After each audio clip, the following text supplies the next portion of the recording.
الشيطان الرجيم بسم الله الرحمن الرحيم الحمد لله رب العالمين الذي جعلنا من المتمسكين بولاية العلوية ومن الباقين على سيد الشهداء والذي هدانا لهذا وما كنا لنهتدي لولا أن هدانا الله لقد جاءت رسل ربنا بالحق الصلاة والسلام والتحية والإكرام على البشير النذير والسراج المنير ورحمة الله على العالمين أبي القاسم والزهراء محمد وعلى أهل بيته الطيبين الطاهرين المعصومين المظلومين الذين أذهب الله عنهم الرجس وطهرهم تطهيرا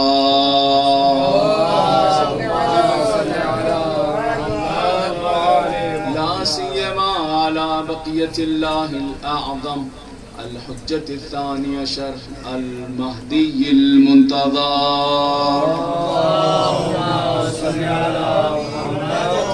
روحي وأرواح العالمين لتراب مقدم الفداء عجل الله تعالى فرجه الشريف ولعنة الله على أعدائهم ومنكري فضائلهم وغاثلي حقوقهم أجمعين من يومنا هذا إلى قيام يوم الدين لا سيما على الجبت والطاغوت أما بعد فقد قال حق سبحانه وتعالى في القرآن المجيد بسم الله الرحمن الرحيم ولا تلقوا بأيديكم إلى التهلكة صلوات على محمد وعلى محمد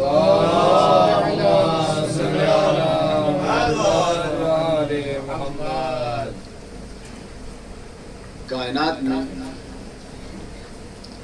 1,24,000 انبیاء کے ساتھ ساتھ 14 معصومین میں سے 12 معصوم نے بھی چاہا کہ اگر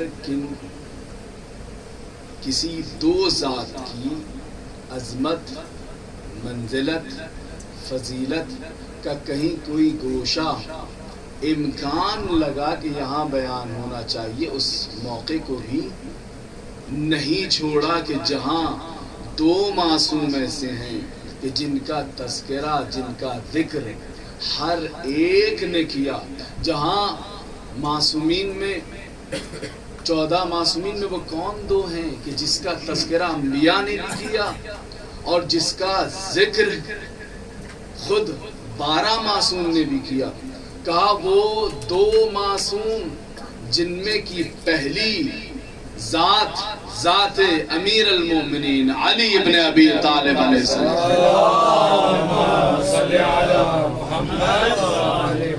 کہا دوسری کون؟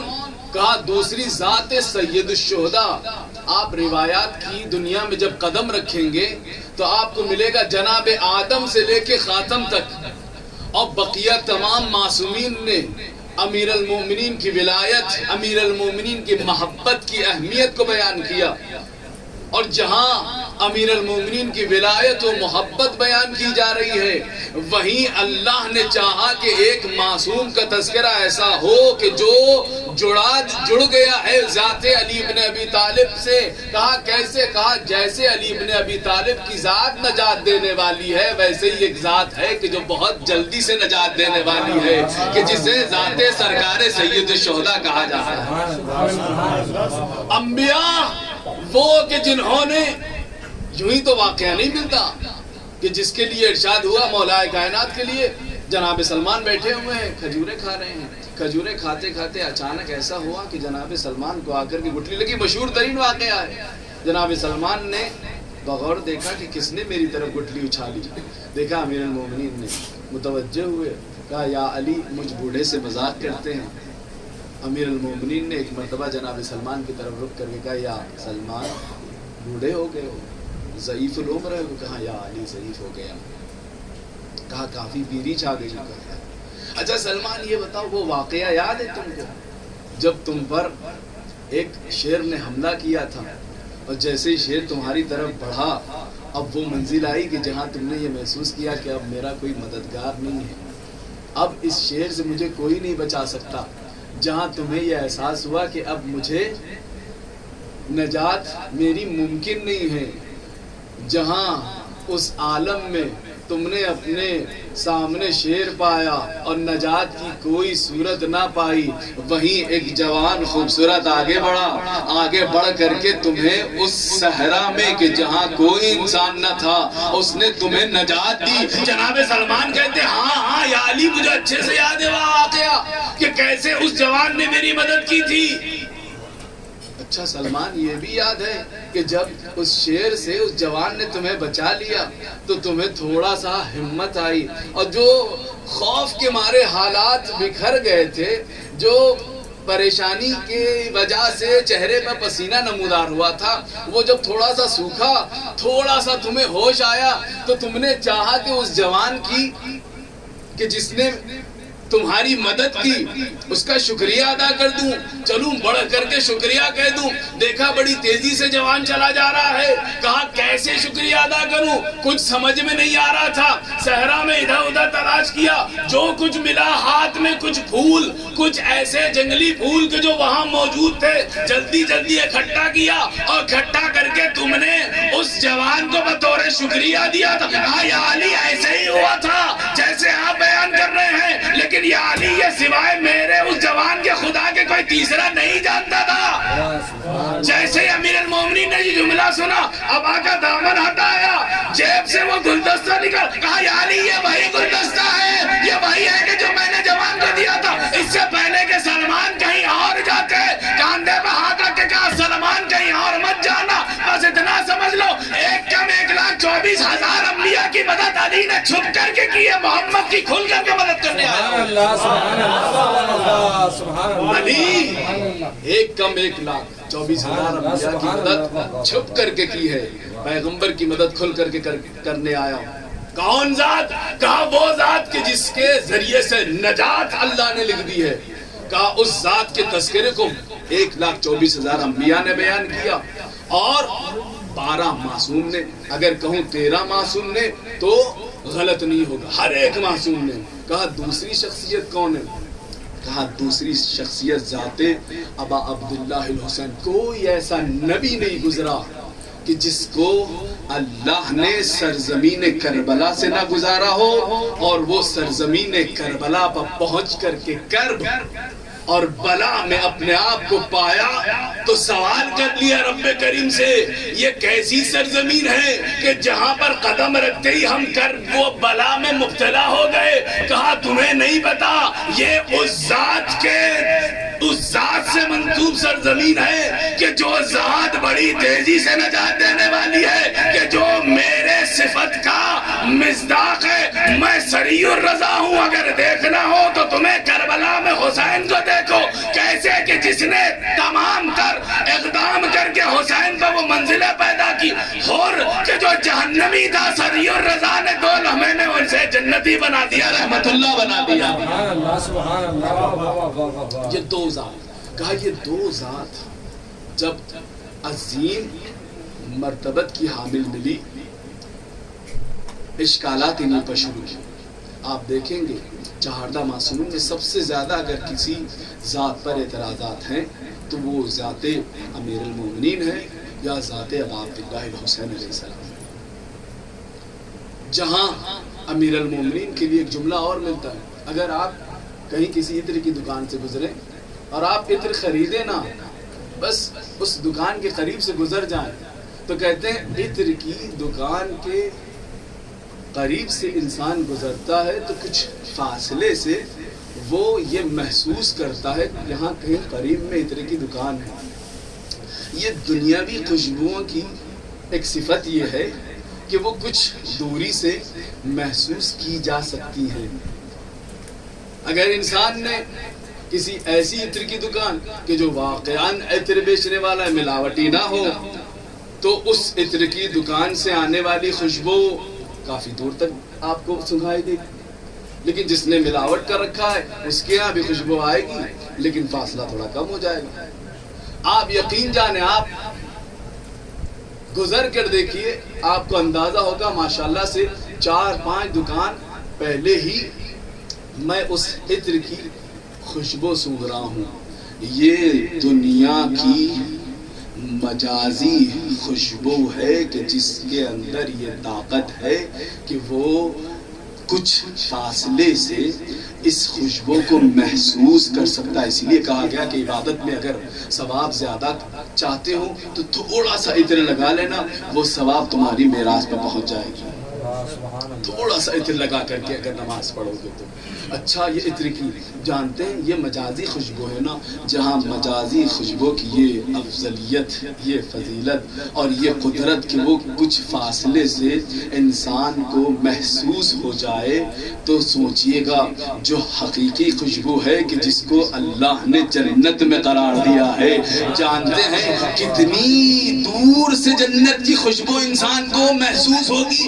کہا مسیرت 1000 عام، 1000 سال کے فاصلے پر اگر کوئی انسان چلتا رہے، مسیرہ کہتے ہیں چلنے کو، مسیرت 1000 عام، 1000 سال کے فاصلے کی دوری سے انسان جنت کی خوشبو سونگے گا۔ آئیے اصول کی بحث میں چلتے ہیں۔ یہاں مسیرت 1000 عام کہا ہے، یہاں یہ نہیں کہا چل کر کے 1 سال کا فاصلہ مطلقاً کہا ہے۔ اطلاق میں کوئی الفاظ نہیں ہوتے، اما تم جس سے چاہے سفر کر لو، 1 سال کے ہی تمام تر مسافت، چاہے تم موٹر سائیکل سے سفر کرو، چاہے تم گاڑی سے سفر کرو، کیونکہ اطلاق ہے نا، اطلاق اسے کہتے ہیں جس پر چاہے تم اس کا مصداق سمجھ لو، ڈھونڈ لو، چاہے تم پلین سے 1000 سال کے فاصلے پر پہنچ جاؤ، اگر تم نے جنت کی خوشبو سونگنا ہے تو تمہیں جنت کی خوشبو 1000 سال کے فاصلے سے محسوس ہو جائے گی۔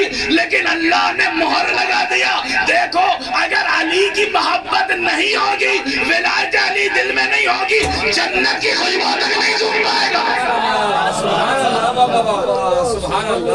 جنت کی خوشبو تک نہیں سونگ پائے گا کہ جو مسیرت 1000 عام سے انسان کو سونگنے کی اللہ نے اس خوشبو میں طاقت رکھی ہے، اس سے بھی محروم ہے۔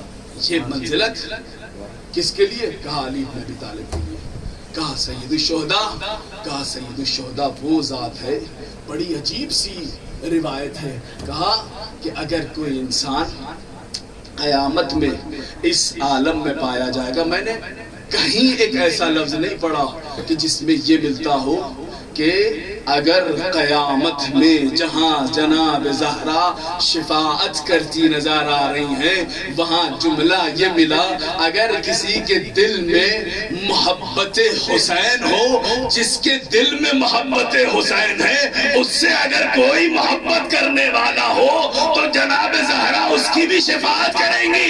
یہ نہیں ملا کہ جو محبت رکھنے والے سے محبت کرنے والا ہے وہ شیعہ ہو، مسلمان ہو، کوئی بھی مذہب کا ہو، حسین سے محبت ہے، اگر حسین سے محبت رکھنے والے سے محبت کرنے والا ہے وہ جنتی ہے۔ ضروری نہیں ہے، عجیب منزلت ہے۔ یہ 2 ذات ایسی ہیں کہ جس کے لیے معصومین نے بڑی الگ انداز سے روایت، جہاں الگ الگ انداز سے ان کی محبت، عظمت، اہمیت بیان کی گئی ہے، وہی اعتراض بھی زیادہ ہوئے۔ کیا کہا؟ وَلَا تُلْقُوا بِأَيْدِيكُمْ إِلَى التَّهْلُكَةِ، اعتراض کی منزل آ گئی۔ کہا اللہ نے، رب کریم نے انسان کو نہ مختار بنایا نہ ہی مجبور بنایا۔ امیر کائنات سے پوچھا کیسے میں سمجھوں نہ انسان کو اللہ نے مختار بنایا ہے نہ مجبور بنایا؟ کہا سادی سی مثال ہے، نہ انسان کو مکمل مختار بنایا نہ مکمل طور کے اوپر اسے مجبور پیدا کیا۔ کہا کیسے سمجھوں؟ اللہ نے تمہیں 2 عدد پیر دیے۔ کہا یا علی بالکل۔ کہا ایک پیر اٹھا لو۔ کہا بالکل۔ کہا جب چاہو جب اٹھا سکتے ہو؟ کہا جی ہاں، اپنا پیر زمین سے بلند کر لیا۔ کہا جس وقت چاہوں اپنے ایک پیر کو اپنے اختیار سے بلند کر سکتا ہوں۔ علی نے کہا دوسرا پیر اٹھاؤ۔ کہا یا علی قدرت نہیں رکھتا۔ ایک ہی مرحلے میں انسان مختار بھی ہے، مجبور بھی ہے۔ الامر بین الامرین، جہاں اللہ نے انسان کو کہیں مختار اور کہیں مجبور رکھا، وہیں پر ایک حکم دیا، دیکھو تمہیں جو میں نے حیات دی ہے، زندگی دی ہے، اس پر اختیار میرا ہے، تم اپنی موت کو اپنے ہاتھوں سے گلے نہیں لگا سکتے۔ جتنی میں نے تمہیں عمر دی ہے وہ سب کی سب گزارنا ہے۔ اگر 60 سال کی میں نے تمہیں عمر دی ہے تو تمہیں 60 سال عمر گزارنا ہے۔ ایسا نہیں ہو سکتا کہ تم نے دیکھا کہ اب کاروبار نہیں ہو رہا ہے، 10 مرتبہ لجنہ کا امتحان دیا اور اب پاس نہیں ہونے والا، گئے بھائی چلو اب ختم کر لو اپنے آپ کو۔ کہا گیا کہ تمہیں زندگی پوری گزارنا ہے۔ ایک صلوات پڑھے محمد و آل محمد۔ زندگی پوری گزارنا ہے۔ آپ ایسا نہیں ہو سکتا کہ زندگی کے کسی مرحلے میں ایسے ہو گیا کہ اب ڈاکٹر نے کہہ دیا بھائی اب ان سے مل لیجئے، اب ان کو دیکھ لیجئے، 2 مہینے کے یہ مہمان ہیں۔ کہا کیوں؟ کہا اب ان کا مرض ایسا شدید ہو گیا کہ اب یہ بچنے والے نہیں ہیں، اب ان کی زندگی میں لکھ دے رہا ہوں، 2 مہینے تو میں نے کہہ دیا ہے، ہو سکتا ہے 1 مہینہ کچھ ہی دن یہ زندہ رہیں۔ کیا اس کے باوجود سارے رشتہ دار اتفاق کر کے یہ کہہ سکتے ہیں کہ آپ ان کا، چونکہ ہمیں بڑے شادیاں ہیں، بڑے خوشی کے دن ہیں، اب ان کے پیچھے 1.5 مہینہ نکالیں گے، آپ ایک کام کریں، ان کا آپ مسئلہ ختم کریں؟ نہیں کہہ سکتے۔ کہ زندگی کا آخری لمحہ انسان کو جینا ہے، نہیں انسان کر سکتا۔ قرآن نے منع کیا وَلَا تُلْقُوا بِأَيْدِيكُمْ إِلَى التَّهْلُكَةِ، انسان اپنی موت کو اپنے ہاتھ سے گلے نہیں لگا سکتا۔ جس نے اپنی موت کو اپنے ہاتھ سے گلے لگایا، قرآن کہہ رہا ہے کہ اس نے اپنی دنیا بھی خراب کر دی اور اس نے آخرت بھی اپنی خراب کی۔ اب اعتراض شروع ہوتا ہے جب انسان کو زندگی کا آخری مرحلہ اپنے ہاتھوں سے وہ ختم نہیں کر سکتا، مکمل طور پہ زندگی گزارنا ہے، تو یہ بتائیے کیا ابا عبداللہ الحسین نعوذ باللہ نہیں جانتے تھے کہ کربلا میں قدم رکھیں گے اور کربلا میں آپ کی شہادت ہو جائے گی؟ اگر اپنے موت کے علم کے باوجود کربلا میں قدم رکھ رہے ہیں تو قرآن کہہ رہا ہے وَلَا تُلْقُوا بِأَيْدِيكُمْ إِلَى التَّهْلُكَةِ۔ کیا یہ نہیں جانتے تھے نعوذ باللہ کہ میں وہاں قتل کر دیا جاؤں گا، شہید کر دیا جاؤں گا؟ میں ہی نہیں بلکہ میرا پورا خانوادہ وہاں شہید کر دیا۔ کیا نہیں جانتے تھے؟ کہا یقین کامل تھا حسین ابن علی کو۔ تو یہ بتائیے جب یقین کامل تھا تو اس آیت مبارکہ کہاں لے جائیں گے؟ وَلَا تُلْقُوا بِأَيْدِيكُمْ إِلَى التَّهْلُكَةِ، اپنے ہاتھوں سے اپنی موت کو گلے نہ لگاؤ، ہرگز اجازت نہیں ہے۔ اچھا یہ مسئلہ پھر سید الشہداء تک نہیں رکتا۔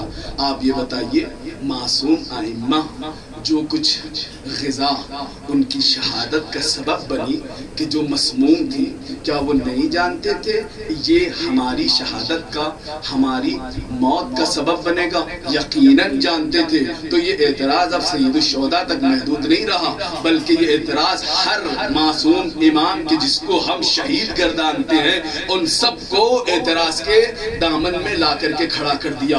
وَلَا تُلْقُوا بِأَيْدِيكُمْ إِلَى التَّهْلُكَةِ، اپنے ہاتھوں سے موت کو گلے نہ لگاؤ۔ کیسے سمجھیں گے سید الشہداء؟ کیا اس آیت مبارکہ جو مفسر قرآن ہو، جو محافظ قرآن ہو، وہ ہم سے کیا بہتر، ہم سے کیا کمتر جانتا ہے؟ وہ کہ جس کے سامنے قرآن کہاں نازل ہوئی ہے جانتا ہے ہر آیت کے بارے میں، کیا وہ نہیں جانتا ہے؟ ہم جانتے ہیں، وہ نہیں جانتے، یہ ہو نہیں سکتا۔ تو یہ بتاؤ پھر سید الشہداء کربلا کی زمین پر قدم رکھ رہے ہیں علم کے ساتھ، تو کیا یہ آیت مبارکہ کے مطابق ہے کہ مخالف ہے؟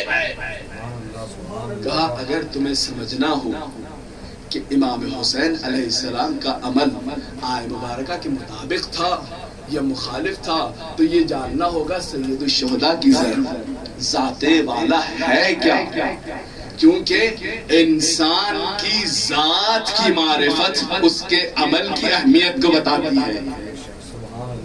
آپ فیصلہ نہیں کر پائیں گے جب تک وہ ذات آپ کے نزدیک، آپ ابھی 10 قسم کی عربی عبارتیں ادھر ادھر دیکھ لیجئے، یہاں لکھی ہے وہاں لکھی ہے، آپ اس پر نظر بھی نہیں کرتے. کسی نے کہہ دیا منہاج میں سستانی صاحب نے فلاں لکھا، اب آپ جڑے ہیں فقہی مسئلے کو سمجھنے کے لیے. کیا لکھ دیا، کیسے لکھ دیا، کیوں؟ کیونکہ یہ عبارت کی اہمیت ذات کی وجہ سے ہو رہی ہے. ہاں، جس کی عبارت ہے اگر وہ ذات بلند ہے تو اس وجہ سے وہ عبارت اہم ہو جائے گی. اسی طریقے سے جب تک سید الشہداء کی ذات سمجھ میں نہیں آئے گی، ان کا یہ عمل سمجھ میں نہیں آئے گا. ہے کون سید الشہداء؟ کہا سید الشہداء وہ ذات کا نام ہے کہ جن کی عظمتوں کے لیے یہ واقعہ آپ کے پیش خدمت ہے. دنیا اسلام کو مٹانے کے لیے، ان پر فوقیت حاصل کرنے کے لیے دشمنان اسلام نے دو طریقے اپنائے. یا ان پر اپنی طاقت و قوت و بربریت کے ذریعے سے، فوج کے ذریعے سے ان پر حملہ کر کے ان پر قابض ہونا چاہا، یا دوسرا مسئلہ اپنے علم کے ذریعے سے اسلام کو کمتر ثابت کر کے اپنی حکومت جمانی چاہیے. دونوں کی مثالیں موجود ہیں. آپ نے یہیں 7 سال 8 سال پہلے داعش کو دیکھا. وہ کیا کرنا چاہ رہے تھے؟ داعش اس کا ترجمہ کیا تھا؟ کہ دولت الاسلامیہ، نام دولت الاسلامیہ. کہاں؟ فی العراق والشام. یہ دولت الاسلامیہ کے چہرے پر یہ جو اسلام کا لفظ تھا، در حقیقت فوج کہاں کی تھی؟ سب کو پتا تھا فوج کہاں کی تھی، کس کے اشاروں پر، کس کے حکم پر کام کر رہی تھی. کہا کیا کرنا چاہتی تھی؟ کہا عراق و شام کو اپنے قبضے میں لینا چاہتی تھی. یہ پہلا مرحلہ. دوسرا مرحلہ کون سا؟ کہ کہا جہاں پر اسلام کو کمتر دکھانے کے لیے کچھ علماء پیدا کیے جاتے ہیں، کچھ عالم بنائے جاتے ہیں کہ جو جا کر کے اسلام میں اپنا اثر و رسوخ اتنا بلند بناتے ہیں. پھر وہ بلند مرتبہ بنانے کے بعد وہ جو کہتے ہیں اب وہی ماننا ہوگا. کہا کیوں؟ کیونکہ علم کی اہمیت ہے، علم کی افضلیت ہے. آج بہت سارے لوگ ایسے مل جائیں گے کہ جو ہمارے ہی لبادے میں آپ کو ملیں گے کہ جو ان کی زبان بول رہے ہوں گے. پہچاننا آپ کا کام ہے ہمارے لباس میں، بول ان کی زبان رہے ہیں. یہ واقعاً در حسین کا صدقہ ہے. اگر یہ در حسین نہ ہو تو ہمیں پتہ نہ چلے کہ کون اپنا ہے کون پرایا ہے. کہا کیسے پہچان لیتے ہو؟ کہا تمہیں نہیں پتا. قرآن میں سورہ فجر ہے، فجر کہتے ہیں روشنی کو، وہ روشنی سے مراد حسین ہے. روشنی میں پتہ چل جاتا ہے کون اپنا ہے کون پرایا ہے. سلوات پر محمد وآل محمد.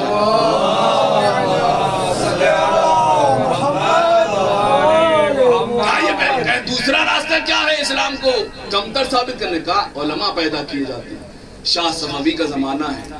آ کر کے ایک برطانیہ کے بہت بڑے عالم دین نے کہا کہ میں اسلام کا مقابلہ کرنا چاہتا ہوں، مناظرہ کرنا چاہتا ہوں. کوئی ہو میرے مقابل کا تو لے آؤ، میں مناظرہ کر کے ثابت کر دوں گا کہ علم میں ہمارا عیسائی مذہب افضل ہے.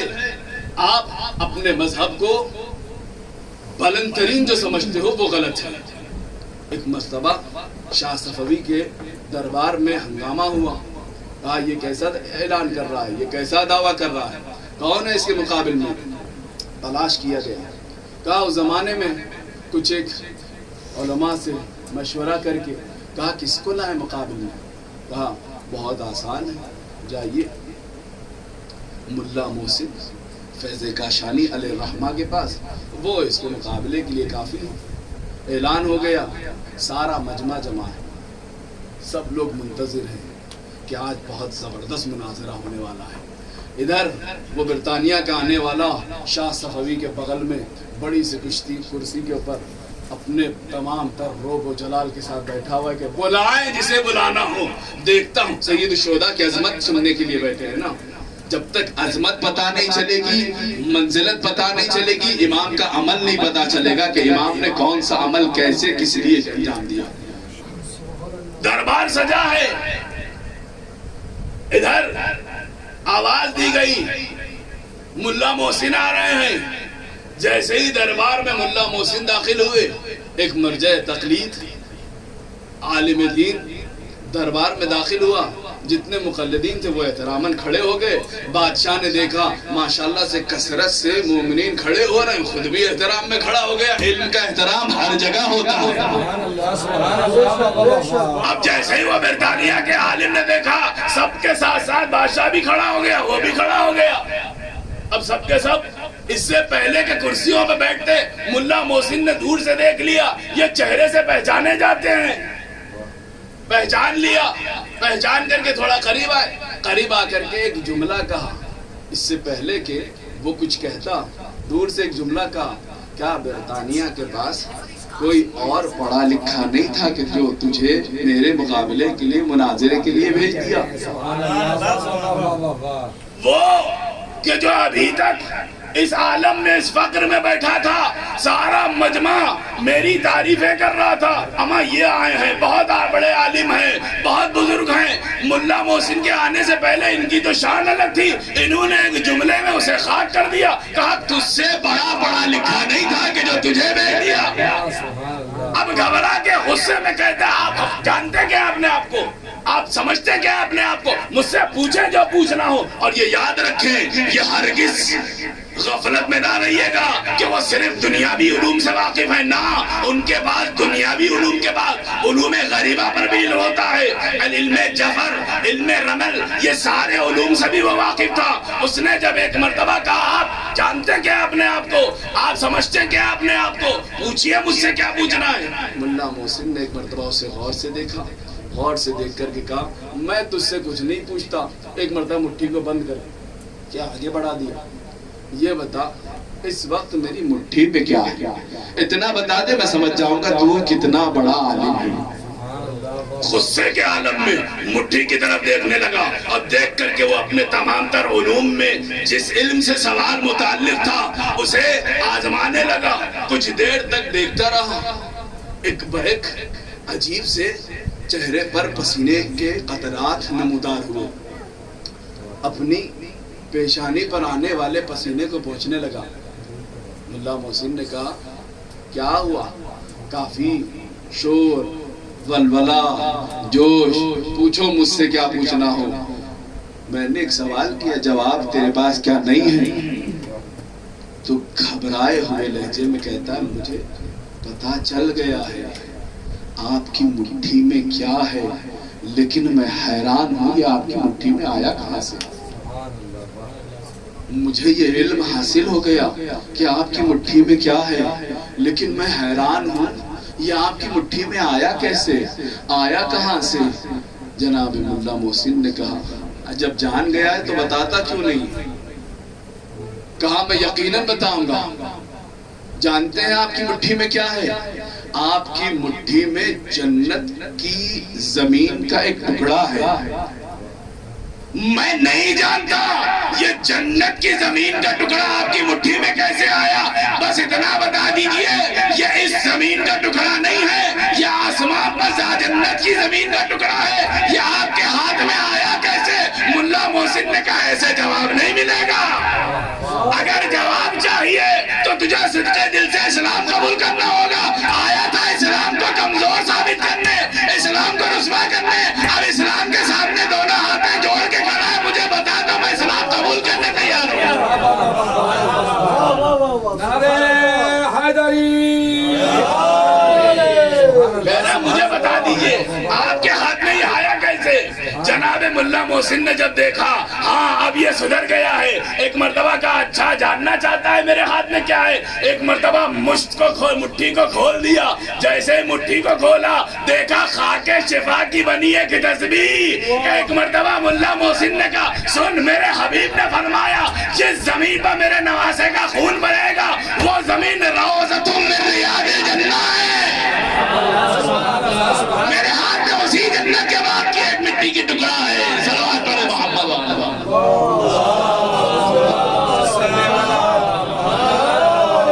جیسے یہ شہداء کہ جس کی زمین کو اللہ نے جنت کا, آپ یقین جانے سرکار سید الشہداء کی خاک کو اللہ نے اتنی عظمت. آپ چلے جائیں کعبہ جس سے افضل ترین مقام نہیں ملے گا, لیکن کعبے کی دیواروں پر غلاف کعبہ پر جمی ہوئی خاک کو آپ آنکھوں کا سورما تو بنا سکتے ہیں، کھا نہیں سکتے۔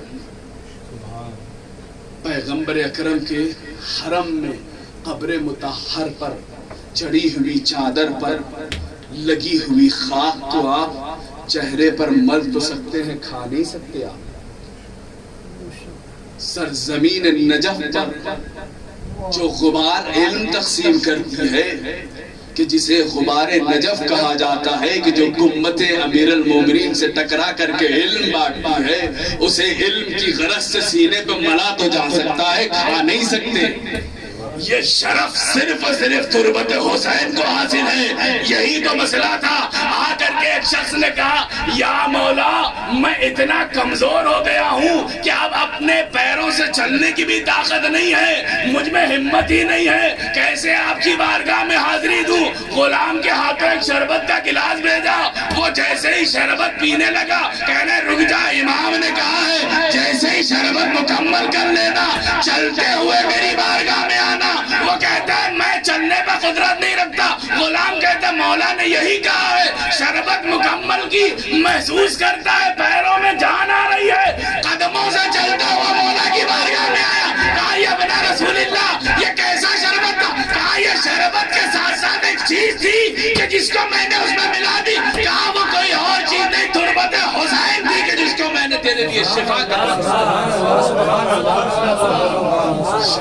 بہت سارے ایسے امراض ہیں۔ بعض روایتوں میں ملتا ہے کہ ائمہ نے تعلیم دی ہے تربت حسین، بچہ پیدا ہو تربت حسین، زندگی کا پہلا مرحلہ ازدواج کا شروع کرنے جا رہے ہو تربت حسین، نجات چاہیے تربت حسین، شفا چاہیے تربت حسین۔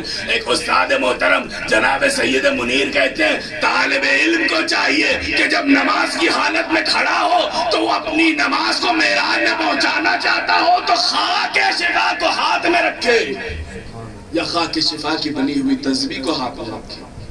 یہ ذات سرکار سید الشہداء، وہ عظمتوں والا بالا، یہاں تک کہ معصوم امام، میں نے کسی مجلس میں یہ گزارش کی تھی، یہ واقعہ ذکر کیا کہ جس میں تسمہ امام مرض کی وجہ سے کروٹ بھی نہیں لے پا رہے، یہی تو کہا تھا جعفری سے کہ جعفری کوئی ایسا ہو کہ جو کربلا جا رہا اسے بلا لا، جعفری بلا لائے۔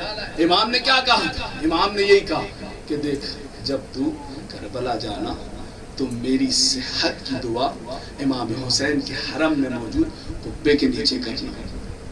اس نے کہا مولا آپ کا حکم ہے، میں بالکل دعا کروں گا، آپ کا حکم سر آنکھوں پر ابن زہرا۔ وہ چلا گیا۔ جعفری کہتے ہیں میں بے چین، امام جو خود ولایت تکوینیہ رکھتا ہے کہ جس کی زبان سے نکلا ہوا ہر ایک جملہ خدا قبول کرتا ہے، یہ کیوں کر اپنی صحت کے لیے کہتے نظر آ رہے ہیں کہ میری صحت کی دعا قبہ حسین کے نیچے کرنا؟ تو معصوم امام نے اس کی طرف رخ کر کے یہی تو کہا تھا جعفری یہ بتا پیغمبر افضل ہے یا حجر اسود؟ اس نے کہا ابن رسول اللہ پیغمبر کی ذات بلند ہے۔ کہا جب حجر اسود سے پیغمبر کی ذات بلند ہے تو حجر اسود کا پیغمبر بوسہ لیتے تھے یا نہیں لیتے تھے؟ کہا بالکل لیتے تھے۔ جانتا ہے پیغمبر اکرم حجر اسود کا بوسہ کیوں لیتے تھے؟ کیا اپنی طرف سے لیتے تھے یا خدا نے حکم دیا تھا؟ کہا اللہ نے حکم دیا تھا حجر اسود کا میرے حبیب بوسہ لیا کرے۔ جیسے حجر اسود ایک پتھر بے جان کا بوسہ لینے کا حکم اللہ نے دیا تھا، ویسے ہی اس قبہ حسین کے نیچے ہماری صحت کی دعا ہم اپنی طرف سے نہیں کرتے، اللہ نے حکم دیا ہے، حسین کو وہ فضیلت بخشی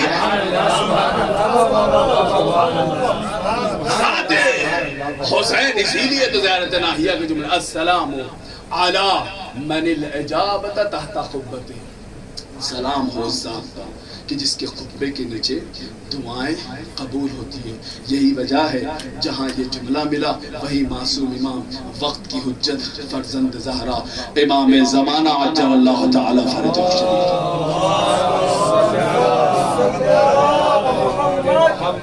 امام نے فرمایا دیکھو اگر تم میرے ظہور کی دعا کرنا چاہتے، کیونکہ افضل الدعا وہ دعا لتعجیل فرج، سب سے افضل ترین دعا ان کی ظہور کی دعا ہے۔ کہا میرے لیے اگر کہیں دعا کرنا چاہتے ہو تو قبہ حسین کے نیچے جب اپنے آپ کو پانا تو میری ظہور کی دعا کرنا۔ یہ ذات سرکار ابا عبداللہ حسین۔ کہا جواب کہاں گیا؟ وَلَا تُلْقُوا بِأَيْدِيكُمْ إِلَى التَّهْلُكَةِ، اسی جواب پر اپنی منزل کو تمام کر دوں، اپنے ہاتھوں سے موت کو گلے مت لگاؤ، یہ ہلاکت ہے، اور ہلاکت دنیا و آخرت دونوں کو برباد کر دے گی۔ کہا جواب سننا چاہتے ہو؟ ذات سرکار سید الشہداء کی اس شہادت کو سمجھنا چاہتے ہیں؟ آئیے، اللہ نے دنیا کی تمام تر چیزوں کو 4 حصوں میں تقسیم کر دیا، یا تو وہ جمادات ہیں، یا وہ نباتات ہیں، یا وہ حیوانات ہیں، یا پھر انسان ہیں۔ جتنی بھی دنیا میں ظاہری چیزیں آپ کو نظر آ رہی ہیں وہ 4 چیزوں میں آپ کو تقسیم ملے گی۔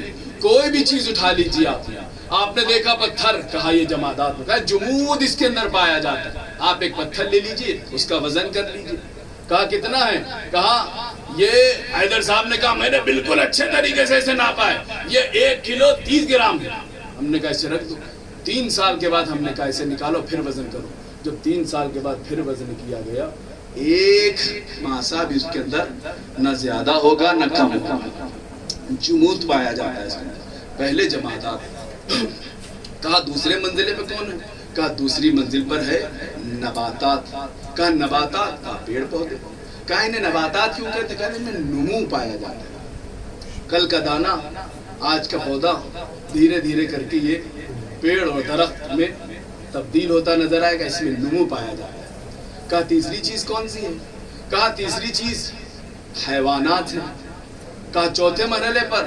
کہا چوتھے مرحلے پر انسان ہے۔ اچھا یہ بتائیے، یہ حیوانات، ان میں جو نمو پیدا ہو رہا ہے، یہ بڑھ رہے ہیں، یہ کیسے بڑھ رہے ہیں؟ کہا نمو کرنے کے لیے انہوں نے زمین سے کچھ طاقت کو لی۔ جب بیج زمین میں ڈالی جاتی ہے تو وہ کچھ زمین کا حصہ، کچھ پانی، کچھ ہوا، کچھ سورج کی کرنوں کی مدد سے وہ بڑھنے لگتا ہے۔ تو پتہ یہ چلا ایک پودے کے، ایک دانے کے اندر یا ایک پودے کے اندر نمو کیسے پیدا ہوتا ہے؟ کہا وہ زمین سے کچھ حصہ لیتا ہے کہ جس کی وجہ سے اس میں نمو پیدا ہوتا ہے۔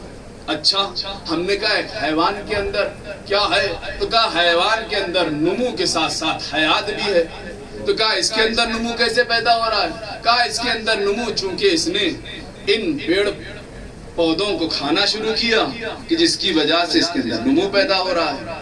آج یہ 2 ماہ کا تھا، آج 6 ماہ کا ہو گیا، سال بھر کا ہو گیا۔ پھر شرائط آ گئے کہ دیکھو قربانی کا بکرا کم سے کم سال بھر کا ہونا چاہیے، فلاں ہو تو 2 سال کا ہونا چاہیے، فلاں ہو تو 3 سال کا ہونا چاہیے۔ نمو پیدا ہو رہا ہے اس کے اندر۔ کہا اچھا ایک مسئلہ آگے بڑھا، کہا انسان کیا ہے؟ کہا انسان کے اندر نمو بھی ہے، حیات بھی ہے، اس کے ساتھ ساتھ حیوان سے انسان کو جدا کیا عقل کے ذریعے سے۔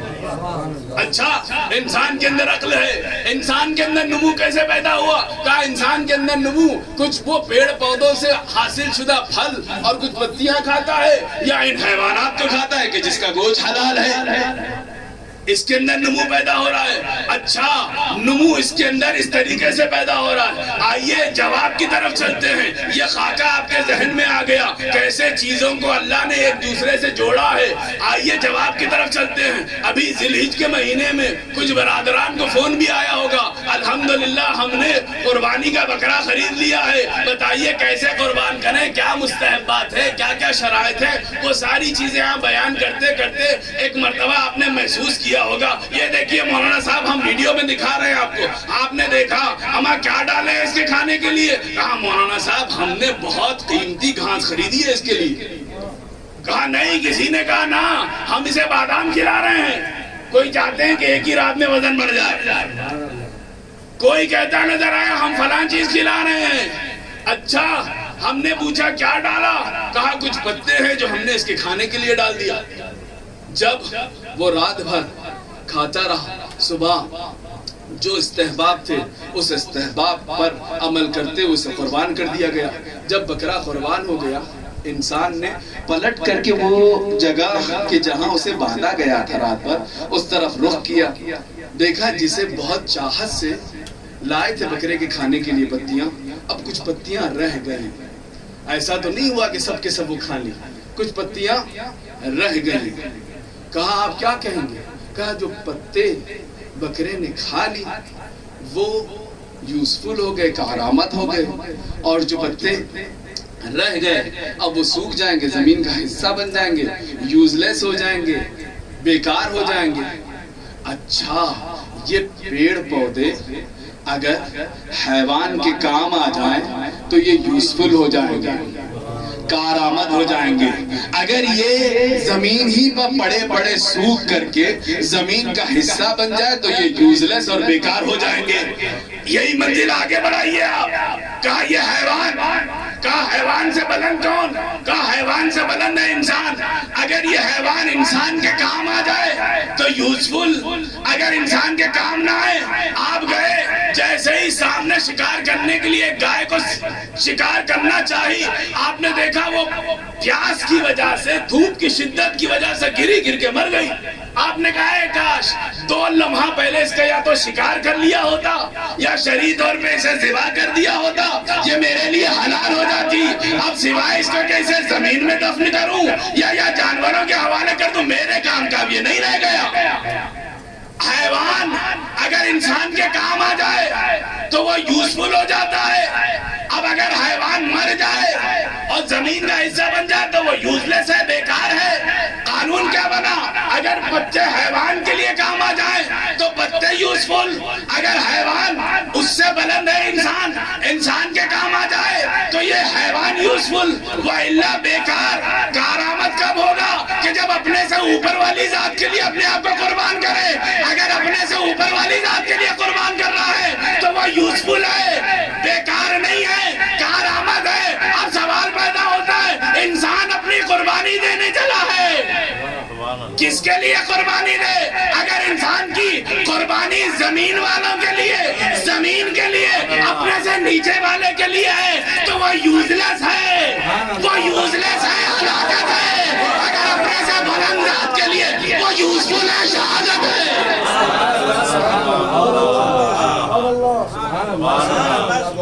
اگر انسان کی شہادت بھی اپنے سے نیچے والے کے لیے ہوتی تو وہ یوزلیس ہوتی، بیکار ہوتی. اگر اپنے سے اوپر والی ذات کے لیے ہو تو وہ یوزفل ہوگی، شہادت ہوگی. اب آپ آئیے سرکار سید الشہداء، مصحف ناطق، محافظ قرآن، کربلا کی زمین پر علم کے ساتھ آئے ہیں. تو یہ بتائیے حسین کربلا میں شہادت کس کے لیے پیش کر رہے ہیں؟ دنیا کے تخت و تاج کے لیے یا ذات پروردگار کے لیے؟ اگر حسین کی شہادت دنیا کے تخت و تاج کے لیے ہوتی تو یزید کی طرح ذکر مٹ جاتا. حسین کی شہادت زمین کے لیے نہیں تھی، ذات پروردگار کے لیے تھی. حسینیت زندہ باد، حسینیت زندہ باد، حسینیت زندہ باد، یزیدیت مردہ باد، یزیدیت مردہ باد، یزیدیت مردہ باد. نعرہ حیدر. بالکل واضح ہو جاتی ہے بات کہ اگر سید الشہداء کی شہادت دنیا کے لیے ہوتی، دنیا کی حکومت کے لیے ہوتی تو پھر یہ ہلاکت ہوتی، نعوذ باللہ، یہ یوزلیس کہلاتا مسئلہ. لیکن یہاں اس مثال کے ذریعے سے استاد محترم نے ایک بہترین بات اور مکمل کر دی. یہ بتائیے یہ پتوں کی عمر کتنی تھی؟ کہا یہ پتوں کی عمر اگر درخت سے توڑ لی جائے تو 4 سے 6 دن، 1 ہفتہ، 2 ہفتہ، اس کے بعد یہ سوکھ جائے گا، سوکھ کر کے زمین کا حصہ بن جائے گا. اچھا یہ بتا حیوان کی عمر کتنی ہے؟ کہا 6 سال، 7 سال، 10 سال، 20 سال لے لیجئے. زیادہ سے زیادہ اگر کوئی حیوان جی گیا، ہاں، یا اس سے زیادہ بھی جینے کے قابل کچھ جانور ہوتے ہیں. یہ بتائیے یہ پتوں کی عمر جو 6 سے 7 مہینہ تھی درخت پر، اگر زمین پر گر جائے تو 2-4 ہفتے کی تھی. اگر اسے کوئی حیوان کھا لے تو یہ حیوان کے جسم کا حصہ بن کے اس وقت تک باقی جب تک حیوان باقی. پتیوں کی عمر تھی کتنی؟ کہا 2-4-5 ہفتے. اسے حیوان نے کھا لیا. کہا حیوان کی عمر کتنی؟ کہا 2 4 5 سال. یہ پتیاں جہاں 2 4 ہفتے کی مہمان تھی اب اس کی عمر بڑھ کر کے کتنی ہو گئی؟ کہا 6 7 سال. کیونکہ وہ حیوان کے جسم کے حصہ بن کے اس وقت تک باقی جب تک کہ حیوان باقی. اچھا یہ بتائیے اس حیوان کی عمر کتنی تھی؟ کہا 6 8 10 سال. اگر اس حیوان کو انسان کھا لے وہ انسان کے جسم کا حصہ بن کے اس وقت تک باقی جب تک کہ حیوان باقی.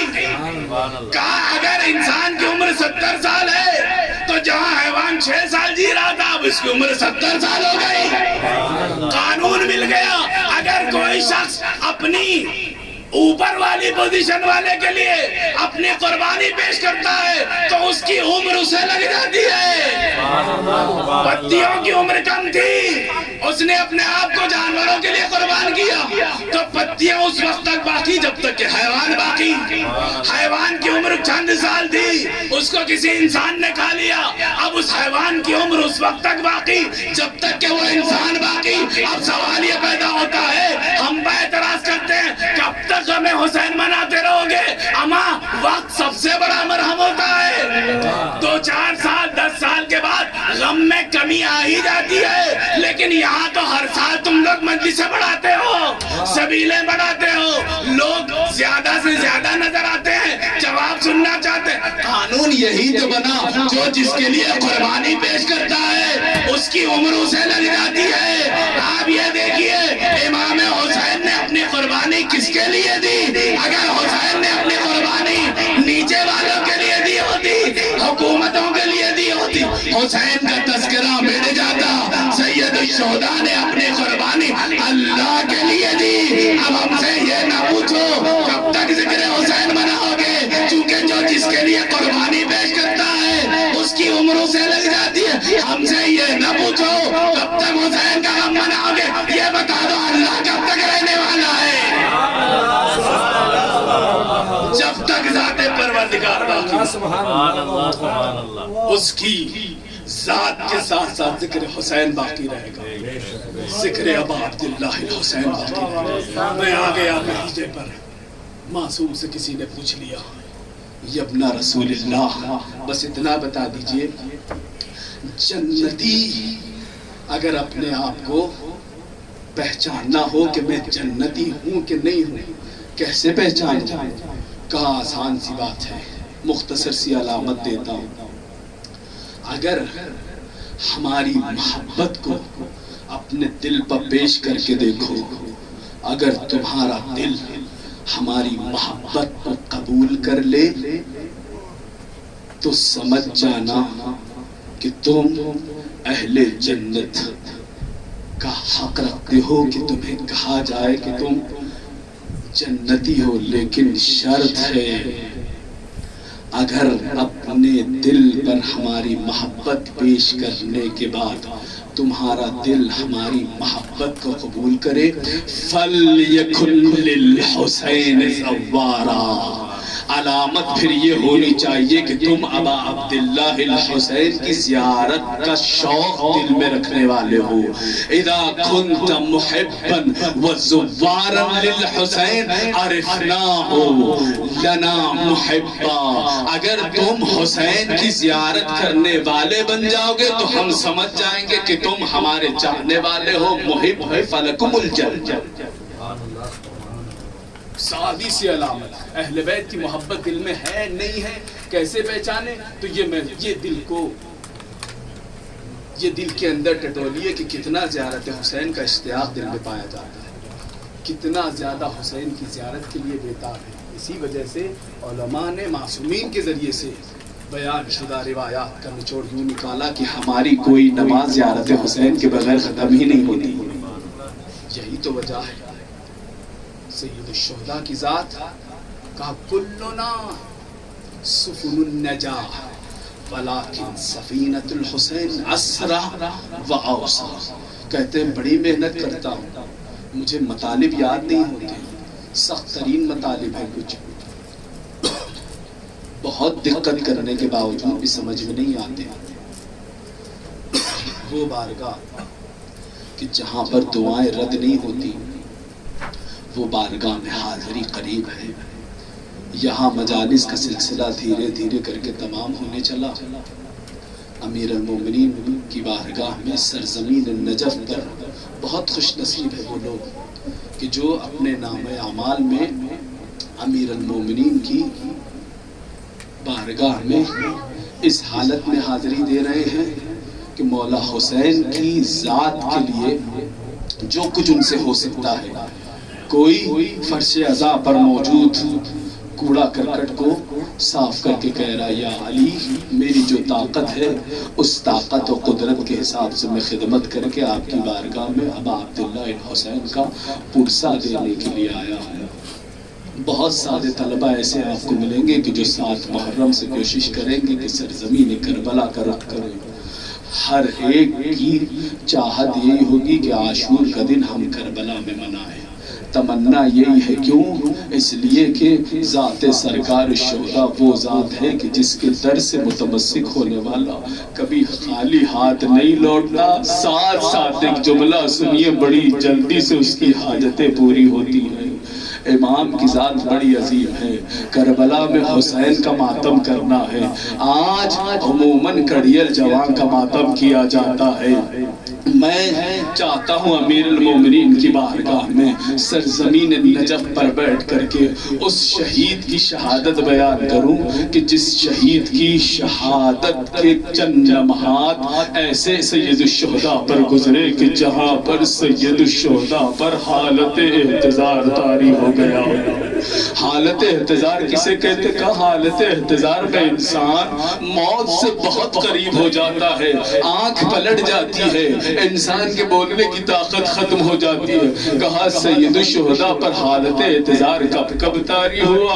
کہا حالت احتضار اس وقت طاری ہوا کہ جب شبیہ پیغمبر نانا کی شبیہ نے آ کر کے ایک جملہ کہا، بابا مجھے مرنے کی اجازت دے دیجئے بابا، خدا کسی غم میں نہ رلائے۔ ایک باپ نے علی اکبر کو بڑی حسرت سے دیکھا، نانا کی شبیہ ہے۔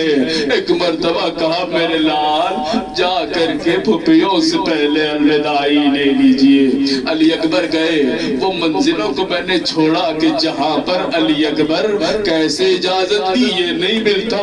مقاتل نے ایک جملہ لکھا، میں نے دیکھا جب علی اکبر خیمے سے نکلنا چاہتے، خیمے کا پردہ کبھی اٹھتا ہے کبھی گر جاتا ہے، بیویاں علی اکبر کا دامن تھام کے کھینچ لیتی ہے۔ نہیں معلوم علی اکبر باہر نکلنا چاہتے ہیں پھر بیویاں کھینچ لیتی ہے۔ مجھے ایسا محسوس ہوتا تھا جیسے کڑیل جوان کا جنازہ نکل رہا ہو، ماں بہنیں جنازے کو کھینچ رہی۔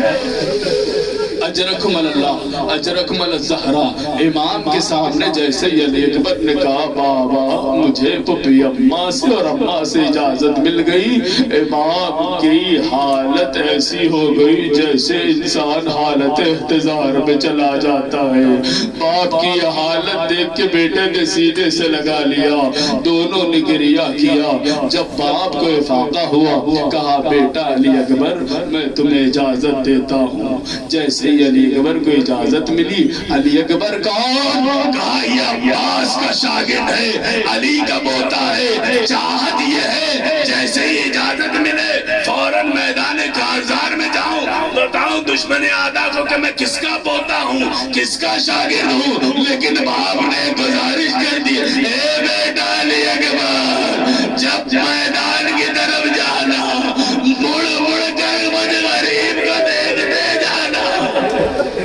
اجرکم اللہ، جو منزل میں بیان کرنا چاہتا ہوں وہ آپ اچھے سے محسوس کریں گے۔ ادھر تکبیر کے لیے جو ڈھول بجائے جاتے ہیں اس کی آواز بڑی شدید ہوتی ہے، ویسے ہی جنگ کے میدان میں ڈھول تاشے بج رہے تھے، ہر طرف سے آوازیں آ رہی ہیں۔ علی اکبر بڑی تیزی کے ساتھ میدان کی طرف آگے بڑھے، ایک بیک علی اکبر رکے، مڑ کر کے دیکھا کسی نے کہا علی اکبر کیوں رکے؟ کہا بوڑھا باپ زمین پر گر کے گھٹنیوں کے بل چل رہا تھا۔ کہا علی اکبر کو پتا کیسے چلا کہ میرا بابا گر گیا؟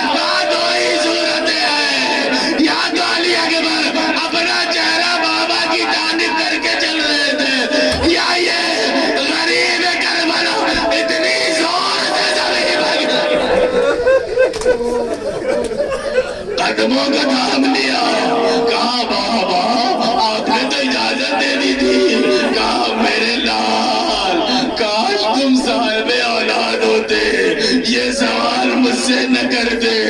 علی اکبر کو اجازت ملی، علی اکبر چلے۔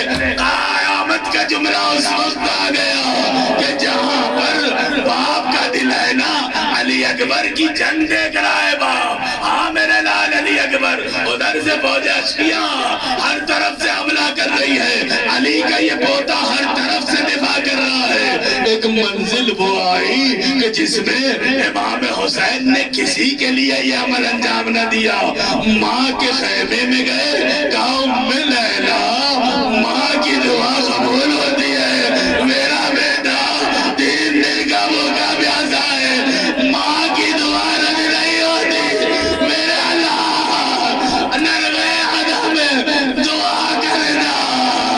ماں نے دامن پھیلایا، اے یعقوب سے یوسف کو ملانے والے، میرے بیٹے کو مجھ سے ملا دے۔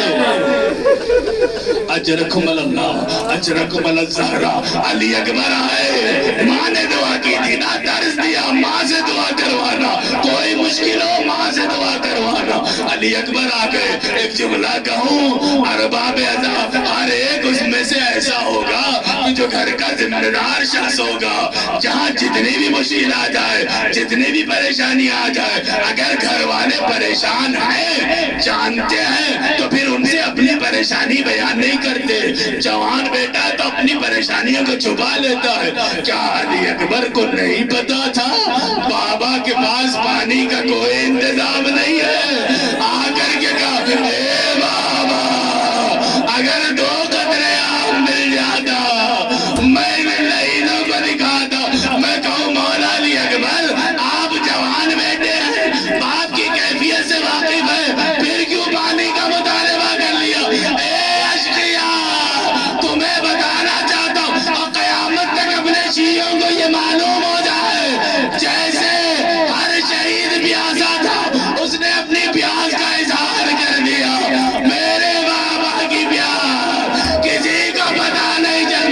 باپ نے کہا بیٹا علی اکبر اپنی زبان میرے دہر میں رکھو، فوراً کھینچ لیا۔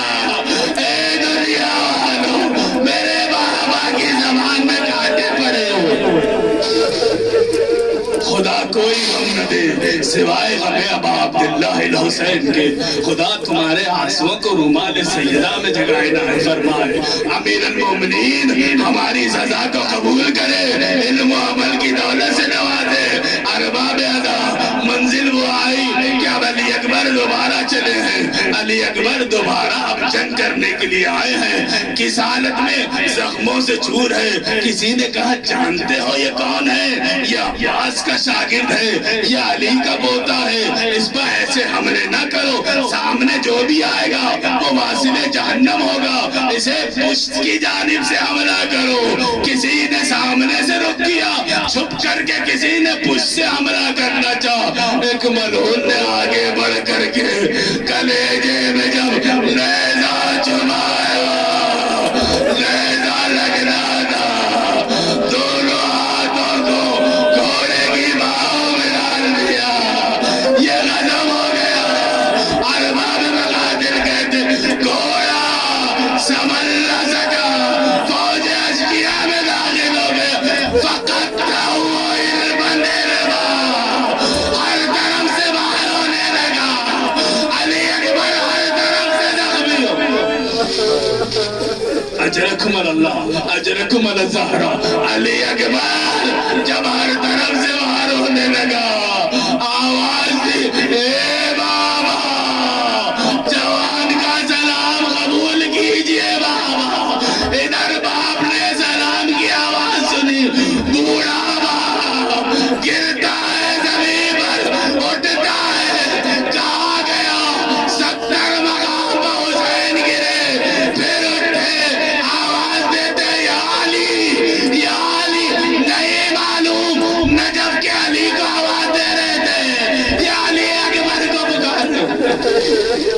اجرکم اللہ اجرکم الزہرا، حسین آ گئے وہ منزل کے جہاں پر خدا کسی باپ کو منظر نہ دکھائے۔ علی اکبر کے قریب پہنچے، اپنے آپ کو گرا دیا، جوان بیٹے کو اس حالت میں دیکھا کہ جوان بیٹا ایڑیاڑ کر رہا ہے، قریب بیٹھے، بیٹھ کر کے علی اکبر کے سر کو گود میں رکھ لیا۔ ایک مرتبہ جب جوان بیٹے کی یہ کیفیت دیکھی تو اپنا وضع خدہو علی خدہ، اپنے رخسار کو علی اکبر کے رخسار پر رکھ دیا۔ رخسار پر جیسے ہی رکھا، حسین مظلوم کے چند قطرے آنسو علی اکبر کے رخسار پر آ گئے۔ علی اکبر نے آنکھیں کھولی، کہا بابا آپ آئے ہو بابا، بابا صبر کیجئے گا بابا، بابا میری شہادت کی خبر ماں کو نہ سنائیے گا بابا، وصیتیں کرنے لگی۔ ایک مرتبہ باپ نے گریہ کرتے پوچھا بیٹا علی اکبر کوئی تکلیف ہو تو بیان کرو۔ علی اکبر نے ایک مرتبہ ایک جملہ کہا، بابا سینے میں بڑا درد ہے بابا، اے مشکل کشا کے بیٹے میری مشکل کو حل کر دے، علی تمہارے آنسو قبول فرما، اے مشکل کشا کے بیٹے میرے سینے میں بڑی تکلیف ہے بابا، میری تکلیف دور کر دیجئے، خدا کسی باپ کو وہ منظر نہ دکھا۔ حسین نے ہاتھ آگے بڑھایا، آنکھوں سے کچھ سجائی نہیں دیتا، ایک مرتبہ سینے میں ہاتھ گیا، باپ نے محسوس کیا ملعون نے نیزے کو توڑ دیا تھا۔ اجرکم اللہ اجرکم الزہرا، جب نیزہ ٹوٹ جاتا ہے تو نیزے کو جسم سے باہر نکالنے میں تکلیف ہوتی ہے۔ حسین نے نجو کر رکھ کیا، ایک آواز دی، اے بابا ترے خیبر کارا دا بیا ساد جواب بیٹے کے کلیجے سے برچی نکالا، بابا مدد کیجئے گا۔ اجرکم اللہ اجرکم الزہرا، منزلیں تمام ہوئی، یہی وہ منزل ہے، یہی وہ عمل ہے کہ جو جناب زہرا کو پسند ہے، خدا ان آنسوؤں کو قبول فرمائے۔ وہ منزل آ گئی کہ جہاں بوڑھے باپ نے بڑی طاقت سے بڑی ہمت سے سینے سے بیٹے کے سینے کو لگا لیا، اب چلنا چاہتے ہیں، پیر زمین پر خط دے رہا ہے، باپ چل نہیں پا رہا ہے، کچھ دور چلے زمین پر جنازے کو رکھ دیا، آواز دی، اے بنی ہاشم کے بچوں مجھ غریب کی مدد کرو، اپنے بھائی کے جنازے کو۔ اجرکم اللہ اجرکم الزہرا، تھک گئے نا دوستو، مصیبتیں ختم نہیں ہوئی، منزل وہاں آئی کہ جہاں جنازہ خیمے میں پہنچا، ایک مرتبہ بیویاں لپٹ کے رونے لگی، زینب نے گریہ کیا، لیکن گریہ کرتے کرتے زینب نے محسوس کیا، یہ حکایتاً روایت پڑھ رہا ہوں، ایک مرتبہ زینب نے دیکھا لیلا نظر نہیں آتی، بھابی لیلا کہاں ہے، دیکھنے لگی لیلا کہیں نظر نہیں آتی۔ ایک مرتبہ جناب زینب اٹھ کر کے چلی کہ جہاں جناب لیلا کا خیمہ تھا، ایک مرتبہ لیلا کے خیمے میں داخل ہوئی تو کیا دیکھا، کبھی خیمے میں لیلا اس طرف جا رہی ہے، کبھی اس طرف جا رہی ہے، کبھی اس طرف، ایک مرتبہ دونوں ہاتھوں سے تھام لیا، اے بابی بیٹے کا جنازہ آیا ہے، کیا آخری دیدار نہ کرو گی؟ کہا بہن زہرا بڑی دیر سے دروازہ تلاش کر رہی ہوں، مجھے دروازہ نظر نہیں آتا، میرے بیٹے کے جنازے تک مجھے لے چلو۔